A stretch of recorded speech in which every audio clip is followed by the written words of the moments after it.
जब हम 75 वर्ष की इस यात्रा का सिंहावलोकन करते हैं तो स्वतंत्रता से लेकर आज तक के सभी बड़े निर्णय और बड़ी घटनाएं बरबस हमारी आंखों के सामने आ जाती हैं। यदि हम स्वतंत्रता से प्रारंभ करें तो मैं याद दिलाना चाहता हूं कि महर्षि अरविंद ने यह कहा था कि जो स्थान इस शरीर में आत्मा का है वो स्थान भारत का पूरे विश्व में है। अर्थात आज से 75 वर्ष पूर्व सिर्फ भारत स्वतंत्र नहीं हुआ था, पूरे विश्व की मानवता की सोई हुई आत्मा जीवंत हुई थी। और भारत की वह जीवंतता किस रूप में आती थी, यानी हम क्या थे? 2000 वर्ष से अधिक के आक्रमण, 800 वर्ष से अधिक की गुलामी, उसके बाद जब हमने स्वतंत्रता का सवेरा देखा तो हमें समझना चाहिए वो देश था कि श्री अरविंदो ने ऐसे ही नहीं कहा था। इसके लिए कहा गया है, गायन्ति देवाः किल गीत कानी धन्यास्तुते भारत भूमि भागा स्वर्गापवर्गास्पद भाग हेतो भवन्ति भूया पुरुषा सुरत्वात्। अर्थात वह भारत भूमि धन्य है, देवता जिसकी स्तुति में गीत गाते हैं, जो स्वर्ग के समस्त पदों पर रहने के बाद मनुष्य के रूप में जन्म लेने को यहां लालायित रहते हैं। तो आप समझिए, क्योंकि मोक्ष भूमि यही है और यहीं से मोक्ष मिलता था, तो उस देश के हम प्रतीक थे जिसने आजादी की वो पहली किरण देखी। मैं मानता हूं कि लोकमान्य तिलक का पूर्ण स्वराज्य का उद्घोष, महात्मा गांधी का हिंद स्वराज, सुभाष चंद्र बोस जी की सैन्य शक्ति और बाबा साहब अंबेडकर की लेखनी की शक्ति, ये सब के सब कहीं ना कहीं इसी विचार से प्रेरित थे। और जब उस समय हम लोगों ने तत्कालीन प्रधानमंत्री पंडित नेहरू जी के नेतृत्व में यह देश ने आधी रात को नियति के साथ अपना पहला मिलन देखा, तो उसकी हमें एक बड़ी कीमत भी चुकानी पड़ी थी। सेकेंड वर्ल्ड वॉर के बाद के दौर में दुनिया के कई देश तबाह भी हुए, डिवाइड भी हुए। कोरिया डिवाइड हुआ, जर्मनी डिवाइड हुआ, जापान तबाह हुआ था, इजराइल ने होलोकॉस्ट सह के एक नया अस्तित्व पाया था, चीन में बड़ा परिवर्तन आया था। परंतु हम कह सकते हैं कि हमने भी उस आजादी की बहुत बड़ी कीमत चुकाई थी, जिसमें लाखों लोगों ने अपने प्राण गंवाए थे और 1.5 से 2 करोड़ लोग बेघर बार होकर इधर से उधर गए थे, which is the biggest exodus in the documented history of Mankind. जब इतनी बड़ी कीमत चुका के हमें आजादी मिली तो हमें उसके मूल्य को समझना चाहिए। हाँ, ये सारे देश जो हमारे साथ आजाद हुए थे, ये एक दौर में बहुत तेजी से आगे हुए थे, पर आज हम कह सकते हैं कि आज मोदी जी के नेतृत्व में हम उस पंक्ति में आकर खड़े हुए हैं जब उन सारे देशों के साथ भारत की गणना अग्रणी देशों में होती है।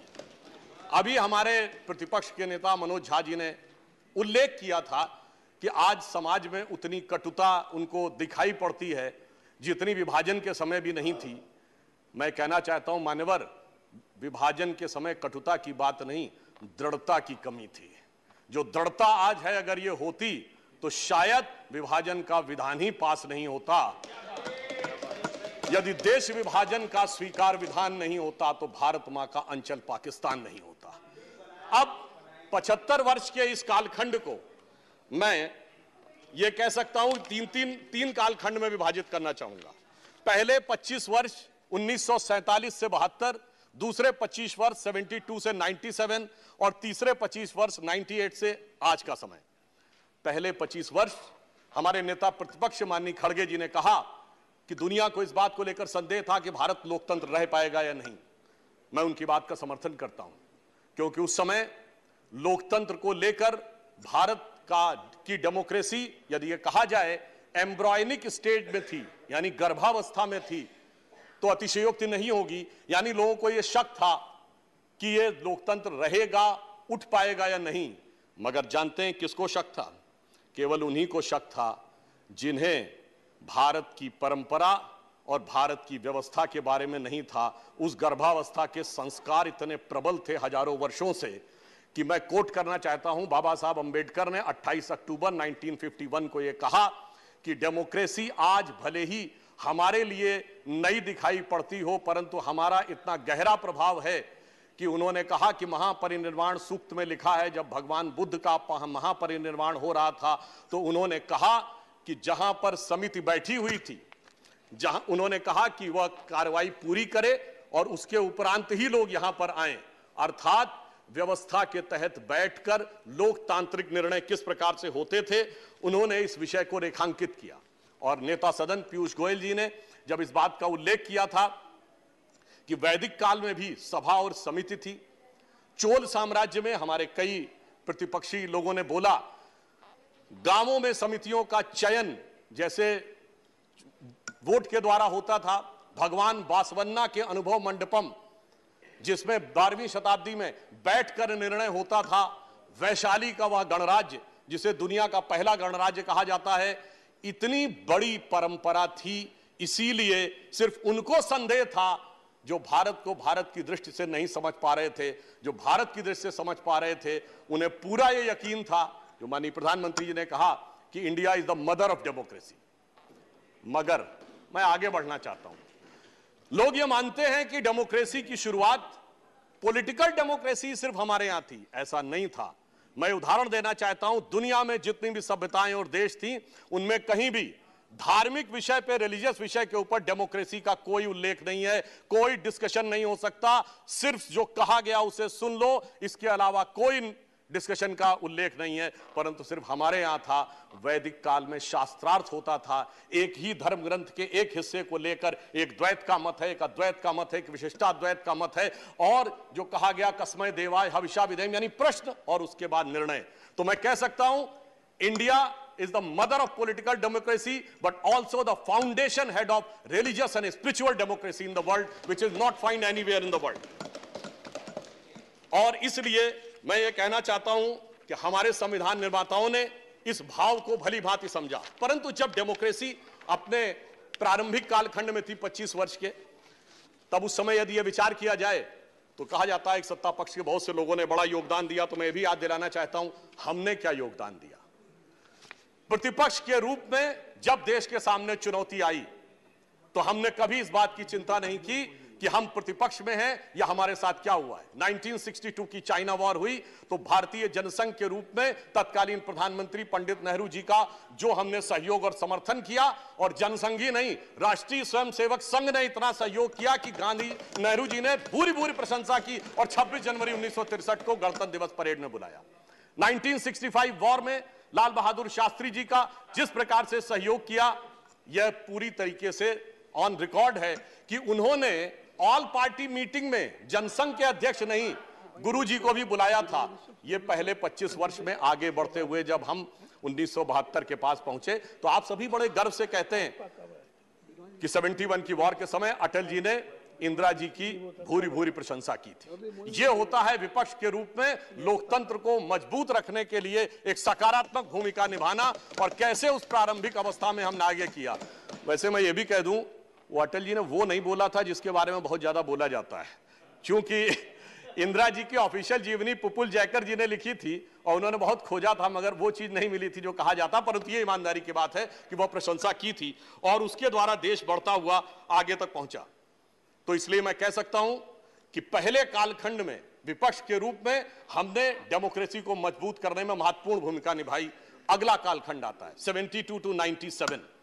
इसे मैं कह सकता हूं कि this is the nascent stage of democracy, क्योंकि पहले कालखंड के 25 वर्ष में चुनाव होते थे, सरकार नहीं बदलती थी। तो सरकार नहीं बदलती थी तो लोकतंत्र का दूसरा स्वरूप नहीं आता था। अब 72 से 97 वाले कालखंड में सरकारें बदलनी शुरू हुई। लोकतंत्र ने इमरजेंसी का वह काला अध्याय देखा जो कि बहुत दर्दनाक और दुखद था। परंतु आज के इस अवसर पे मैं उसके डिटेल में न जाते हुए सिर्फ इतना कहना चाहूंगा कि भारत का लोकतंत्र इतना जीवंत था कि जेपी के नेतृत्व में हम लोगों ने वो आंदोलन खड़ा किया कि चाहे जितनी भी दमनकारी शक्ति थी, अंततः भारत में पहली बार केंद्र में सत्ता का परिवर्तन 1977 में हुआ। ये बदलाव आया। और उसके बाद एक चीज और याद दिलाना चाहता हूं कि जब एक गठबंधन बना था सभी लोगों को मिलके, मगर बहुत जल्द ही वो गठबंधन कुछ छल में, कुछ प्रपंच में, कुछ अहम मान्यता में बिखर गया था 1979 में। तो मैं याद दिलाना चाहता हूं इस संसद ने वो भी देखा कि ये 24 दिन की सरकार बनी, प्रधानमंत्री जी सदन में नहीं आए, और उस समय अटल जी ने दुखी होकर एक कविता लिखी थी आप सबने वो तो सुना होगा ना, गीत नया गाता हूं, पर उन्होंने लिखा था गीत नहीं गाता हूं। उन्होंने लिखा था उस समय की घटना से दुखी होकर कि लगी कुछ ऐसी नजर, बिखरा शीशे सा शहर, अपनों के मेले में मीत नहीं पाता हूं, गीत नहीं गाता हूं, गीत नहीं गाता हूं। आज मेला कई बार लग चुका है, पटना से लेके बेंगलुरु से लेके मुंबई तक, मेले में कौन किसका मीत है ये तो शायद अंदर बैठे वालों को ही पता होगा कि उन्हें मीत मिल पा रहा है या नहीं मिल पा रहा है। तो मैं कहता हूं कि अटल जी की यह बात हमें एकदम उचित और उपयुक्त नजर आती है। इसके बाद उस कालखंड में 1980 का दशक आया, जब इस देश ने एक ऐसा दौर भी देखा जब 1980 में श्रीमती इंदिरा गांधी जी की सत्ता में वापसी हुई, तो अभी हमारे प्रतिपक्ष के नेता और कई लोग कहते थे कि सरकारों को हटाया गया, विपक्ष की तमाम सरकारें केवल इस आधार पर बर्खास्त कर दी गई कि केंद्र में आपकी पार्टी चुनाव हार गई है तो राज्यों में आपको शासन करने का अधिकार नहीं रह गया है। मुझे लगता है कि इस आधार के ऊपर सरकार केंद्र में आई और उसने विपक्ष की सारी सरकारों को एक झटके में बर्खास्त कर दिया। यह भी लोकतंत्र के लिए एक चुनौती का दौर था। और 80 के दशक में दो सबसे शक्तिशाली सरकारें हम लोगों ने देखी, श्रीमती इंदिरा गांधी जी की 2/3 बहुमत की सरकार और राजीव गांधी जी की 80% बहुमत की सरकार। मगर इसी समय में देश ने बहुत बड़ी चुनौतियां, यह भी विडंबना थी कि सबसे शक्तिशाली बहुमत की सरकारों के दौर में आतंकवाद भी देश ने सबसे भयानक रूप में उठता हुआ देखा। फिर एक दौर आया जब 1980 के दशक का अंत हुआ और उस समय राष्ट्रवाद एक नए स्वरूप में उभरा, भारत के समाज में भी परिवर्तन आया, सामाजिक न्याय एक नए स्वरूप में उभरा, श्री राम जन्मभूमि का आंदोलन उभरा और इस देश की पॉलिटिक्स यूनिपोलर से बाइपोलर हुई।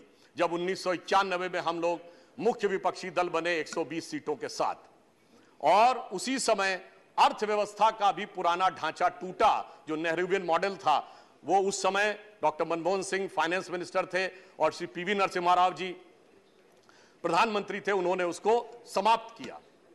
और मुझे याद है, मैं तो बहुत बच्चा था उस समय, स्टूडेंट था, उस खुली अर्थव्यवस्था में भाषण देते हुए सदन में अटल जी ने बड़े चुटीले अंदाज में एक बात कही थी। उन्होंने कहा था कि अर्थव्यवस्था के दरवाजे खोल दिए गए हैं, कह दिया गया अब खुली अर्थव्यवस्था आ गई है। मगर उन्होंने कहा सभापति महोदय, जितने दरवाजे आगे के खोले गए उतने पीछे के दरवाजे भी खोल दिए गए। और फिर उन्होंने कहा कुछ तो ऐसे भी हैं जो पीछे के दरवाजे ही नहीं, रोशनदान से भी अंदर आने के लिए दरवाजे खोल दिए गए हैं।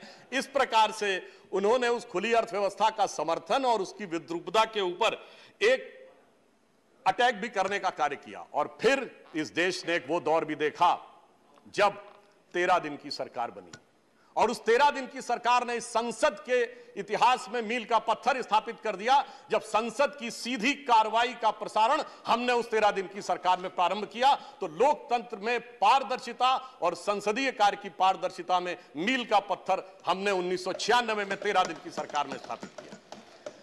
फिर 97 में चूंकि अब हम उत्तरोत्तर शक्तिशाली होते जा रहे थे तो सब मिलकर हमारे खिलाफ एकजुट थे और इस संसद में एक वो दृश्य भी देखा कि सामान्यतः सरकार में एक दल होता है और बाकी सब दल विपक्ष में होते हैं। इस 50वें साल में हमने वो दृश्य देखा कि विपक्ष में एक दल था और बाकी सारे दल सरकार में थे, सरकार के साथ थे या सरकार के अंदर थे या सरकार के बाहर थे। जिसमें आप सबको वह ध्यान होगा जो प्रमोद महाजन जी ने बोला था कि वो विदेश में गए और उनका परिचय हुआ चाइना में कि साहब हम सबसे बड़े दल हैं और हम सरकार से बाहर है, विपक्षी दल है। फिर उन्होंने कांग्रेस के सदस्य का परिचय कराया, दूसरे सबसे बड़े दल हैं मगर ये सरकार में नहीं है, समर्थन कर रहे हैं। फिर तीसरे व्यक्ति का परिचय कराया और कहा कि साहब ये सरकार के साथ है मगर मंत्री नहीं है, सरकार में नहीं है। और फिर उन्होंने कहा कि रमाकांत कलब जी थे, उन्होंने कहा जी ये एकमात्र सांसद हैं अपने दल के और ये सरकार है। तो मेरे विचार से संसद का यह स्वरूप भी उस समय हमने देखा। वैसे इस अवसर के ऊपर मैं कोई चुभती बात नहीं करना चाहता, पर यह भी याद है कि 97 में गुजराल जी की सरकार किस मामले पे गई थी। जैन कमीशन की रिपोर्ट, स्वर्गीय राजीव गांधी जी की दुखद हत्या और उसको लेकर कुछ लोगों के, पार्टियों के नेताओं के साथ संबंध को लेकर यूनाइटेड फ्रंट की सरकार गिराई गई थी और कहा गया था कि यह सरकार नहीं चल सकती, यदि डीएमके के साथ समर्थन वापस नहीं लेते, परंतु कोई बात नहीं, आज 25 साल के बाद राजीव गांधी जी के प्रति श्रद्धा का ज्वार गठबंधन के खुमार में कहीं दब गया है और इसलिए अब परिस्थिति भिन्न है। अब मैं आता हूं इस कालखंड पे, 1998 से 2023, ये तीसरा कालखंड जो हमारा हुआ, इसकी शुरुआत हुई पोखरण के विस्फोट के साथ। भारत की शक्ति का उदय हुआ और भारत में एक अंतर मैं और स्पष्ट कर दूं, 1974 में भी इंदिरा जी ने परमाणु विस्फोट किया था और 98 दोनों में फंडामेंटल डिफरेंस यह था कि 1974 में हमारे घोषणा करने से पहले सोवियत यूनियन और अमेरिका दोनों ने घोषित कर दिया था कि भारत ने टेस्ट किया है, परंतु जब हमने 98 में किया तो जब अटल जी ने कहा था प्रेस कॉन्फ्रेंस करके, तब तक अमेरिका को भी नहीं पता था कि परमाणु विस्फोट हो गया है। और दूसरा, 98 में हमने 5 एक्सप्लोजन किए थे जिसमें हाइड्रोजन बम से लेके सब किलो टन तक के थे और अंतर यह था कि 74 में हमने कहा था कि हमने शांतिपूर्ण पर्पस के लिए किया है, 98 में हमने कहा now we are the nuclear state और हमने अपने को न्यूक्लियर स्टेट डिक्लेयर किया था। फिर इसी सदन में एक और भी चीज हुई जो सभापति महोदय, कभी कभी क्या होता है, टेक्निकलिटी और मॉरलिटी के बीच की धारा बहुत छोटी होती है। अप्रैल 1999 में एक वोट से सरकार गिरी और वो एक वोट किसका था? उस समय श्री गिरधर गोमांग जो कि उड़ीसा के मुख्यमंत्री बन चुके थे, तो टेक्निकली तो वो संसद के में वोट कर सकते थे, पर मैंने कहा ना, टेक्निकलिटी और मॉरलिटी के बीच की जो धारा होती है वो बहुत हल्की होती है। खैर कोई बात नहीं, एक वोट से सरकार गिरी, परंतु उसके बाद पुनः हम लोग आए पुनः हम लोग सत्ता में आए और उसके बाद 2004 का दौर आया। 2004 में हम 7 सीटों के अंतर से चूक गए, परंतु मैं यह भी कहना चाहूंगा उस दौर में भी डॉक्टर मनमोहन सिंह जब प्रधानमंत्री बने तो मैं एक बात कहना चाहूंगा, आज बहुत सारे विदेश के अखबारों संस्थानों को लोग कोट करते हैं, कई विदेशी अखबारों ने और कई अंतरराष्ट्रीय बुद्धिजीवियों ने, जिसमें भारत के भी थे, नोबेल पुरस्कार विजेता भी थे, उन्होंने 2004 में कहा था एक बात कि India is a marvel of democracy, क्योंकि उन्होंने कहा a leader of the ruling party who is a Christian lady is asking a Muslim president to appoint a Sikh as prime minister of the country when 80% are Hindus. That's why India is a marvel of democracy और मैं कह सकता हूं यही crux of democracy है। ये मूल भाव है जिसकी वजह से यहां सबको समान रूप से रहने का मौका मिलता है और आगे चलने का मौका मिलता है। आगे के 10 वर्षों के ऊपर मैं इस समय में बहुत टिप्पणी नहीं करना चाहूंगा, क्योंकि मेरे विचार से इशारों को अगर समझो, राज को राज रहने दो। वो सबको यह बात पता है कि उस कालखंड में क्या हुआ। अब मैं आता हूं 2014 पे। जब 2014 में 16 मई 2014 को श्री नरेंद्र मोदी जी के नेतृत्व में हमें स्पष्ट बहुमत मिला, तो उस समय परिस्थिति यह थी कि मैं याद दिलाना चाहता हूं, 18 मई 2014 लंदन के संडे गार्डियन ने अपने आर्टिकल में लिखा, सिर्फ पहली लाइन बोलूंगा, आगे का नहीं बोलता हूं। उन्होंने कहा this is the India second tourist with destiny. यह नियति के साथ दूसरा मिलन था, क्योंकि पहली बार एक ऐसे दल को सत्ता मिली थी जिसका उत्पत्ति विचार स्वतंत्र भारत में हुआ और पहली बार किसी गैर कांग्रेसी दल को स्पष्ट बहुमत मिला। परंतु यह सरकार सिर्फ सरकार बदलने के लिए नहीं थी, यह विचार बदलने के लिए थी और इसीलिए मोदी जी ने प्रधानमंत्री बनने के बाद वो कुछ ऐसे विषय उठाए जो कहा गया नॉन पॉलिटिकल है।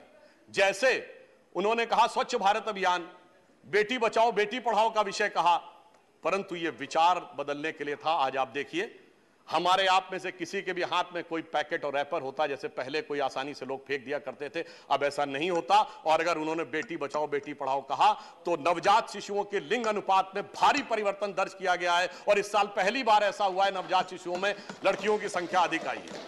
यानी यह इतना बड़ा परिवर्तन आया। और अभी उदारता की बात कर रहे थे हमारे खड़गे जी, तो मैं याद दिलाना चाहता हूं कि इसी दरमियान स्टैंडिंग कमेटीज की जब बात होती है तो जो बिल आए हैं 2014 के बाद सरकार की तरफ से, तो उसमें 46 बिल्स आए हैं, जिसमें 14 स्टैंडिंग कमेटी को और 23 सेलेक्ट कमेटीज को गए। यानी 46 में 37, 80% बिल पार्लियामेंट्री कमेटीज को गए हैं। यह फैक्ट भी हमें ध्यान रखने की आवश्यकता है। और इसी के साथ मैं एक और बात भी कहना चाहता हूं, उन्होंने कहा था थोड़ा बड़ा हृदय होना चाहिए। तो याद करिए मोदी जी का पहला भाषण 2014 में, जब उन्होंने क्या कहा कि हम तो समाज के सबसे गरीब व्यक्ति की तरफ नजर रखते हैं क्योंकि हम दीनदयाल जी के अंत्योदय से प्रेरित हैं। और आगे उन्होंने कहा, महात्मा गांधी हो, लोहिया जी हो या दीनदयाल जी हो, सभी का विचार इसी भाव से प्रेरित था। हमने इसकी कोई चिंता नहीं की कि कौन हमारी पार्टी का है, कौन हमारी पार्टी का नहीं। और विशाल हृदय तो इतना दिखाया कि सरदार पटेल की दुनिया की सबसे विशाल मूर्ति बनाकर दिखाई। हमें इस बात से कोई प्रभाव नहीं पड़ता कि उनके कालखंड में भले ही आरएसएस पे बैन लगा हो, परंतु जिसने देश के लिए इतना ऊंचा काम किया उसका मुकाम भी उतना ऊंचा होना चाहिए। फिर मैं ये भी याद दिलाना चाहता हूं, मोदी जी के ही कालखंड में सिर्फ इतना ही नहीं हुआ, हमने श्री अटल बिहारी वाजपेयी जी को भी भारत रत्न नहीं दिया, प्रणब मुखर्जी जी को भी भारत रत्न दिया, हमने तरुण गोगोई जी को भी पद्म भूषण दिया, एससी जमीर जी को भी पद्म भूषण दिया। मुझे लगता है शायद इससे ज्यादा उदारता, बगैर इस बात की चिंता किए हुए कि कौन हमारी पार्टी का है, कौन हमारी पार्टी का नहीं है, भारत के इतिहास में यह देखने को नहीं मिलता है जो उदाहरण उन्होंने दिया। हां, यह जरूर कह सकते हैं कि बहुत से ऐसे लोग, उनको इसमें भी उदारता न नजर आई हो जो बाबा साहब का बहुत उल्लेख करते हैं, और बाबा साहब को भारत रत्न देने में इतना लंबा समय लग गया था, उनके कालखंड में नहीं मिला था। हमारी जब सरकार आई तो अटल जी की सरकार के समय में जहां उन्होंने अंतिम सांस ली थी, उस अलीपुर रोड बंगले को सरकार ने लेकर उसको स्मारक बनाया। मोदी जी ने मुंबई में और लंदन तक जाके जिस मकान में डॉक्टर बाबा साहब अंबेडकर रहे थे, भारत सरकार ने उसको लेकर उसे स्मारक बनाने का काम किया और 26 नवंबर को संविधान दिवस के रूप में उसको स्थापित किया। तो यह दर्शाता है कि हमने सभी के प्रति, जिसने इस देश के लिए जो योगदान दिया, उन सब के प्रति हमने ईमानदारी से और पूरी दृढ़ता के साथ इन 75 वर्षों में यह करने का प्रयास किया है। और एक और बड़ा परिवर्तन आया। देखिए, जब इस देश के प्रथम प्रधानमंत्री पंडित जवाहरलाल नेहरू जी बने, परंतु वो ईश्वर की कृपा से एक समृद्ध परिवार से आते थे। उनके बचपन से उनके मुंह में सोने का चम्मच था, और आज 75 वर्ष के बाद एक ऐसा प्रधानमंत्री है जिसने बचपन प्लेटफॉर्म पे दौड़ते हुए चम्मच और चाय के गिलास को लेकर दौड़ते हुए गुजारा है। तो मैं ये कह सकता हूं कि अंतर ये आया है कि ये लोकतंत्र की परिपक्वता है, इसका हमें इसको सेलिब्रेट करना चाहिए कि अब लोकतंत्र लक्ष्मी नारायण की कृपा से लेके दरिद्र नारायण के सम्मान तक आके खड़ा हो गया है। यह परिवर्तन इस 75 वर्ष में लोकतंत्र में आया है। और इस संसद में भी जो 4 सर्वोच्च पद माने जाते हैं, राष्ट्रपति, उपराष्ट्रपति, प्रधानमंत्री और लोकसभा अध्यक्ष, आज राष्ट्रपति पद पर द्रौपदी मुर्मू जी हैं। आज हम कह सकते हैं कि जनरल क्लास हो, शेड्यूल कास्ट हो, ओबीसी क्लास हो, शेड्यूल ट्राइब्स हो या माइनॉरिटीज हो, आज अब कोई भी वर्ग ऐसा नहीं कह सकता कि मुझे संसद के 4 सर्वोच्च पदों में से किसी एक पर कभी प्रतिनिधित्व करने का मौका नहीं मिला। ये लोकतंत्र में को हमने उस मुकाम तक पहुंचाया है इस अमृत काल में। मेरे विचार से इसके लिए भी मोदी सरकार का अभिनंदन किया जाना चाहिए। और यह भी मैं बताना चाहता हूं, इस समय यह भी एक सुखद संयोग देखिए कि सभी पदों पर बैठे हुए लोग वो हैं जो आजादी के बाद उत्पन्न हुए हैं, अर्थात अब स्वतंत्र भारत का, स्वतंत्र भाव का नेतृत्व इस समय संसद में भिन्न भिन्न रूप में आगे चल रहा है। शक्ति सिंह गोयल जी ने कुछ बात बोली थी, एक मैं उनका भी जवाब देना चाहता हूं। उन्होंने एक दोहा बोला था, हम लोग की तरफ भी गांवों में बोला जाता है। आपने शायद ध्यान नहीं दिया जी, आपके एक वाक्य को देखकर बाहर गए। नहीं मान्यवर, उन्होंने एक सेंटेंस बोला था, हम लोग की तरफ भी गांवों में कहा जाता है, कहे घाघ सुन भट्टरी यही गांव में रहना है, और ऊंट बिलारी ले गई हाजी हाजी कहना है। वो कह रहे थे कि हाजी हाजी कहना पड़ता है, ये तो उनके मन की कल्पना थी। मैं सिर्फ 3 चीजें कोट करता हूं, किसी के प्रति कुछ नहीं। मौलाना आजाद की किताब इंडिया विंस फ्रीडम, उसके आखिरी वो 30 पन्ने जो उन्होंने कहा था मेरी मृत्यु के 30 वर्ष के बाद पब्लिश हो, उसको पढ़ लीजिए। श्री पीवी नरसिम्हा राव की किताब द इनसाइडर, जिसका हिंदी अनुवाद अंतर्गाथा के रूप में भी विद्यमान है, वो भी पढ़ लीजिए। और श्री नटवर सिंह जी की किताब one life is not enough पढ़ लीजिए। तो फिर मेरे विचार से शक्ति सिंह गोयल जी को वह शक्ति मिलेगी कि हाँ जी कैसे कहना है। और मैं एक बात और कहना चाहूंगा, खड़गे जी ने G20 पे कहा कि कमल का फूल दिख रहा था। मान्यवर, G20 में जो कमल का फूल था वो 5 पंखुड़ियों वाला फूल है, जो भारत का राष्ट्रीय पुष्प है। हमारा कमल का फूल 8 पंखुड़ियों वाला है। मगर मैं ये भी कहना चाहता हूं कि उनको ध्यान रखना चाहिए कि आज अगर भारत को सुपर पावर बनना है तो हमें इंटेलेक्चुअली भी आगे बढ़ना है, फाइनेंशियली भी। हमें लक्ष्मी जी की भी कृपा चाहिए। सर 1 मिनट और, हम कंक्लूड कर रहे हैं सर। सर हमें लक्ष्मी जी की भी कृपा चाहिए और सरस्वती जी की भी कृपा चाहिए, और दोनों ही कमल पे विराजती हैं। तो जितना कमल खिला रहेगा हमारा प्रगति का मार्ग उतना ही प्रशस्त रहेगा। और मैं ये कहना चाहता हूं कि हमारे प्रधानमंत्री जी के ऊपर, बस समराइज कर रहा हूं सर 1 मिनट में, हमारे प्रधानमंत्री जी के ऊपर G20 में हमने वो विकास दिखाया कि आज 7.8% के साथ हम दुनिया की सबसे बड़ी अर्थव्यवस्थाओं में सबसे तेजी से बढ़ती व्यवस्थाएं। आज दुनिया में क्या स्थिति है, चाइना की, अमेरिका की, यूरोप की, पाकिस्तान और श्रीलंका छोड़ दीजिए। तो मैं सिर्फ एक लाइन कहना चाहूंगा मोदी जी के लिए, और सर एक लाइन उसके बाद और आपसे मैं मोदी जी के लिए जो आप लोगों के मन में भाव आता है, तो मैं कहना चाहता हूं कि इस विपरीत परिस्थिति में जैसे देश को चलाया है, हमें इल्जाम मत दीजिए, बहुत अफसोस होता है। हमें इल्जाम मत दीजिए, बहुत अफसोस होता है। बड़ी तरकीब से कश्ती यहां तक लेके आए हैं, बदल देते हैं हम दरिया की लहरें अपनी हिम्मत से, आंधियों में भी चिराग अक्सर हमने जलाए। और अंत में सर 1 मिनट, अंत में मैं अटल जी की उस पंक्ति से समाप्त करता हूं। आप सबसे आह्वान करता हूं, नई संसद में जा रहे हैं तो वो जो उनकी पंक्ति थी कि आओ मिलकर दिया जलाएं, तो मैं ये कहना चाहता हूं, आहुति बाकी यज्ञ अधूरा, अपनों के विघ्नों ने घेरा। अपने लोग ही कुछ विघ्न उत्पन्न कर रहे हैं, कोई बात नहीं। आहुति बाकी यज्ञ अधूरा, अपनों के विघ्नों ने घेरा। अंतिम जय का वज्र बनाने नव दधीच हड्डियां